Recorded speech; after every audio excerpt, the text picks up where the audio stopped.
రిషికి if in case ఒకవేళ movie chance కానీ ఏమన్నా వస్తే చేస్తుందా? చేయదు. ఎందుకని? నాకు ఇంట్రెస్ట్ లేదు, మూవీస్ ఇంట్రెస్ట్ లేదు. ఓకే. ఇంట్లో వాళ్ళు ఏదో జస్ట్ ఇన్స్టా కాబట్టి సైలెంట్ ఉంటున్నారు అంతే. ఓకే. ట్రోలింగ్ ఆపేసింది కూడా ఇంట్లో వాళ్ళ కోసమే, రిలేటివ్స్ వాళ్ళ కోసం, ఇంట్లో వాళ్ళ కోసమే నేను ట్రోలింగ్. యా మీది ప్రీవియస్ అంతకు ముందు ప్రొఫైల్ కంటే ఇప్పుడు కొంచెం అవేం లేవు ట్రోలింగ్స్, అసలు ఏం జస్ట్ లేవు trollings. మీ ఏదైతే ప్రొఫెషన్ ప్రెజెంట్ చేస్తున్నారో దాని మీదనే ఉన్నాయి. అంటే మీ ప్రీవియస్ ఇంటర్వ్యూస్ అన్ని ట్రోలింగ్స్ గురించే, అంటే ఇట్లా ట్రోల్ చేశారు, అట్లా ట్రోల్ చేశారు, అది ఇది అని చెప్పేసి ఇలా అంటే ఇట్లా అడగడం వల్ల కూడా క్వశ్చన్స్ మైట్ బి మనకి ఓకే ఈజీగా ఆన్సర్ చేస్తాం, మన ఫ్యామిలీ మెంబర్స్కి అయితే చాలా ఎఫెక్ట్ అవుతుంది అది. అట్లా ట్రోలింగ్స్ వచ్చినప్పుడు కానీ మీకు ఇంటర్వ్యూలో అడిగే క్వశ్చన్స్ వల్ల కానీ ఏమన్నా ఇంట్లో డిస్టర్బ్ ఆబ్వియస్గా అవుతుంది.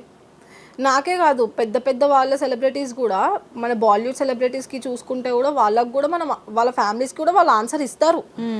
సో నాకు కూడా అట్లా ఇవ్వడం జరిగింది.